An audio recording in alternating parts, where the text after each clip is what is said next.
I'll never forget the day my group of friends and I, decided to create a Discord server.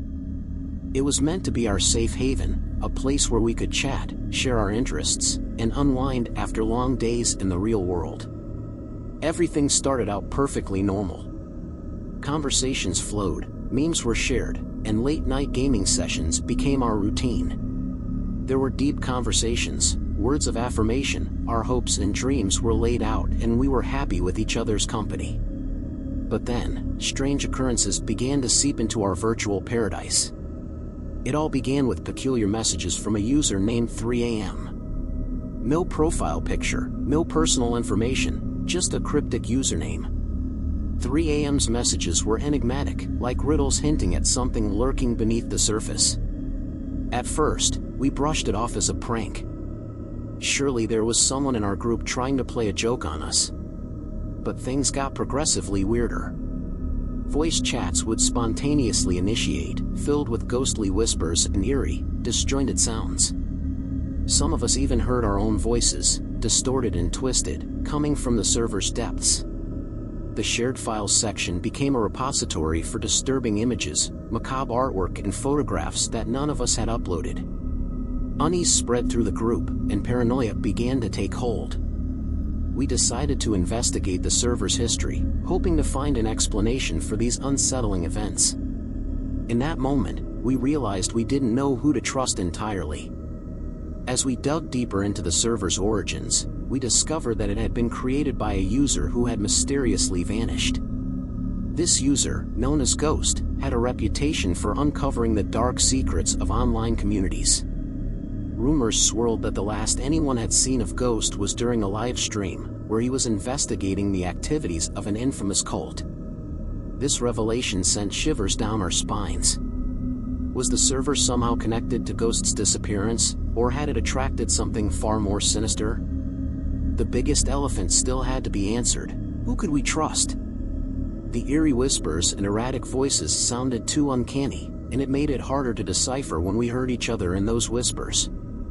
This led us to working on WhatsApp, to make sure our plans were private and only the human forms of us could access it. One fateful night, as we engaged in a voice chat, a voice sent shivers down my spine. The user read 3am, but this time it felt different. It was unmistakably Ghost's voice. He spoke of discovering an ancient ritual hidden within the server, a ritual that could bridge the gap between the digital world and reality. We were horrified, registering that we had become pawns in a sinister game. "Oh no!" I whispered. Desperate to break the curse, we decided to confront 3am, who had been at the center of all these eerie occurrences. We messaged the enigmatic entity, demanding answers. In response, 3am revealed a shocking truth. He had once been part of our group but had been exiled for uncovering the dark secrets the rest of us wanted to keep hidden. Now, 3am sought revenge, using the server as a conduit to exact his vengeance.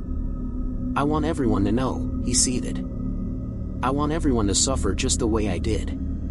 Tensions reached their peak, and the line between the digital world and reality blurred. We found ourselves trapped in a nightmarish virtual realm, our lives hanging in the balance. We had to unravel the mysteries of the server, confront our own secrets, and outwit 3am's malicious intentions if we ever hoped to escape. "Come on, we've got this," I told everyone. "We will figure out the mysteries together and we will find a way out of here." It was a race against time, as the haunted server threatened to consume us all. We had to use our wits, trust one another, and confront our deepest fears to break free from the chilling grasp of the Discord haunting and restore the digital realm to its rightful state.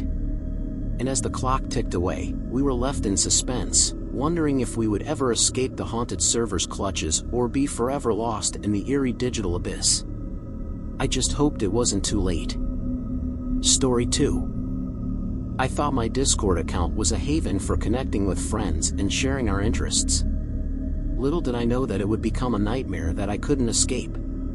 It all started innocently enough. I received a message from a username I didn't recognize, Curious Stranger.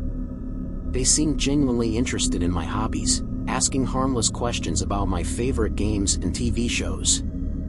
I figured it was just a fellow enthusiast trying to make a new friend. What could possibly go wrong? But then, things took a dark turn. Curious Stranger began probing into my personal life, asking about my hometown, my favorite hangout spots, and even details about my family. I felt uneasy but tried to maintain my composure, giving away only vague responses. There were my own reasons why I couldn't trust people so easily anymore, and I intended to keep my interactions with Curious Stranger vague and formal. The messages grew increasingly sinister, with veiled threats and explicit references to my daily routines. I will murder you if you ever tried befriending another person, and I will make sure you're mine. That was the last straw for me before I decided to block Curious Stranger, thinking that would be the end of it. He can't harm me anymore, I'm sure of it, I whispered to myself.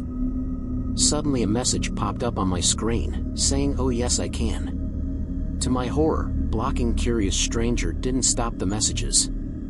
They somehow reappeared in my inbox, as if the block had never happened. Panic set in as I realized that this person had a level of access I couldn't comprehend. Desperate, I created a new Discord account, hoping to escape the relentless stalker. I deleted my old account in hopes that he couldn't trace me any longer. However, Curious Stranger found me again, infiltrating every server I joined, as if they were omnipresent in the digital world. The threats and messages ranged from "talk to me, please," then to "I will make you beg for mercy." Paranoia consumed me. I felt like I was being watched constantly, as if every keystroke was being scrutinized. I confided in a few close friends who had been on Discord with me for years, and they offered their support and assistance in tracking down this relentless tormentor. As we delved deeper into the mystery, we discovered something chilling. Curious Strangers seemed to know intimate details about my past, things I had never shared online. They mentioned a traumatic event from my childhood, one that only a handful of people knew about. This was more than personal, this was a malicious energy I couldn't register completely. My friends and I decided to investigate this connection further, believing that my stalker must have been someone from my past. We traced the IP address to a location that brought back haunting memories, an old abandoned house on the outskirts of town. That house had been the site of the traumatic event from my childhood. There has to be a reason for this. My friend spoke aloud. As we approached the abandoned house, our hearts pounded in our chests.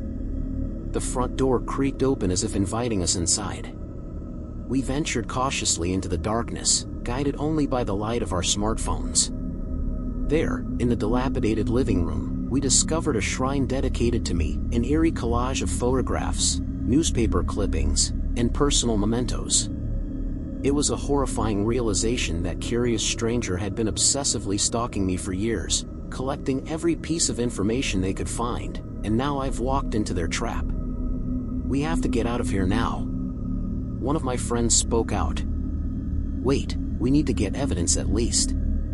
Another friend said, while hastily pulling up her phone to take photographs of everything surrounding the shrine. Just as we were about to leave the chilling scene, we heard footsteps approaching. Panic set in, and we hid in a nearby closet. The door to the room opened slowly, revealing a figure cloaked in darkness. It was Curious Stranger, standing in the middle of the room, muttering to themselves about their undying love for me. We watched in terror as Curious Stranger's obsession spiraled out of control. It became clear that they had orchestrated the entire campaign of harassment to force me into their twisted world. As they continued their unsettling monologue, I realized that escaping this nightmare would require more than just blocking them or changing my Discord account. "It's time, call 911. My friend ordered me. With trembling hands, I dialed 911, hoping that help would arrive in time to end this horrifying chapter of my life. It was a race against time to confront my relentless stalker and put an end to their dangerous obsession. As the minutes ticked away, I knew that I had to remain vigilant, for Curious Stranger's obsession was far from over. Years later, he's still in jail for what he has done. Thankfully, my friend's pictures had been taken to be great evidence, and it was H. Story 3. I had always been a bit of a gaming enthusiast. my friends and I had spent countless hours battling monsters, solving puzzles, and forging alliances in a long-forgotten online game called Arcane Realms. But as time went on, real-life responsibilities and changing interests pulled us away from the virtual world we once loved. One by one, my friends left the game behind, and the game's dedicated Discord server transformed into a digital ghost town, a haunting reminder of the adventures we once shared. One gloomy evening, with nothing else to do, I decided to revisit the old game and see what was left of our once thriving community. As I logged into the Discord server, I was greeted by eerie silence. The familiar voices and playful banter that used to fill the chat had vanished, replaced only by the desolate echoes of forgotten memories. Curiosity drove me to explore the server further. I clicked on the game's channel and was startled to see a new message. "Welcome back, player. We've been waiting for you." My heart raced as I glanced at the sender's name, Unknown Entity. I typed a cautious response. "Who are you? What's going on here?" The reply came swiftly. "I am the keeper of Arcane Realms. You've returned at a crucial moment. Our world is in grave danger, and only you can save it." I chuckled nervously, assuming it was some elaborate prank or a bot gone rogue. But then, something strange happened. The game's icon on my desktop started glowing with an ethereal light, and my screen flickered. Suddenly, I found myself logged into Arcane Realms. What on earth? I spoke to myself. I was standing in the game's central square, my character adorned in the armor I had acquired long ago. The graphics looked even more breathtaking than I remembered. But there was a problem. Arcane Realms had been shut down years ago. How was this possible? Before I could contemplate this mystery, a shadowy figure materialized before me. It was a character from the game, the elusive and mysterious NPC known as the Oracle. Her eyes glowed with an eerie light, and she spoke with an otherworldly tone. "You are the chosen one, destined to save Arcane Realms from the darkness that has consumed it." I was at a loss for words, trying to make sense of this bizarre situation. Before I could react, the Oracle handed me a cryptic scroll, saying, "This holds the key to your quest. Seek the Council of Elders at the Forbidden Temple." With that, she disappeared into thin air, leaving me alone in the virtual world. I couldn't believe what was happening, but the scroll in my virtual hand was real enough. I opened it and read the ancient text, deciphering it as instructions to find the Forbidden Temple. As I ventured deeper into the game world, I encountered other players who, like me, had been lured back by the mysterious events. They, too, had received messages from the Oracle, and we formed an unlikely fellowship determined to unravel the secrets of Arcane Realms. But the more we explored, the stranger things became. We encountered ghostly characters that attacked us with malicious intent, cryptic riddles in the game's chat that hinted at a dark conspiracy, and hidden dungeons filled with ancient, malevolent creatures. It was as if the game itself had come alive, and its intentions were far from friendly. As we delved deeper into the game's lore, we uncovered unsettling truths.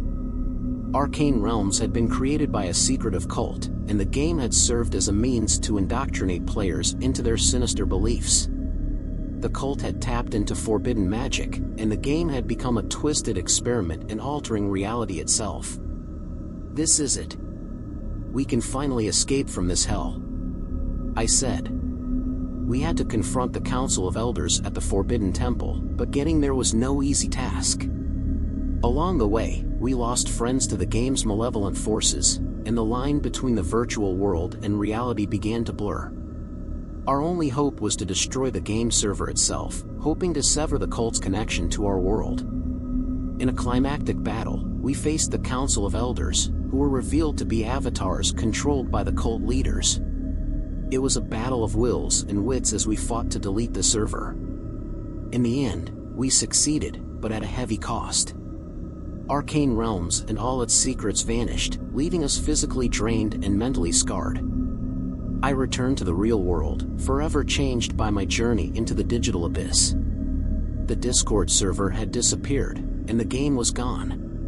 My friends and I, the survivors, had faced a nightmarish version of the virtual world we once loved.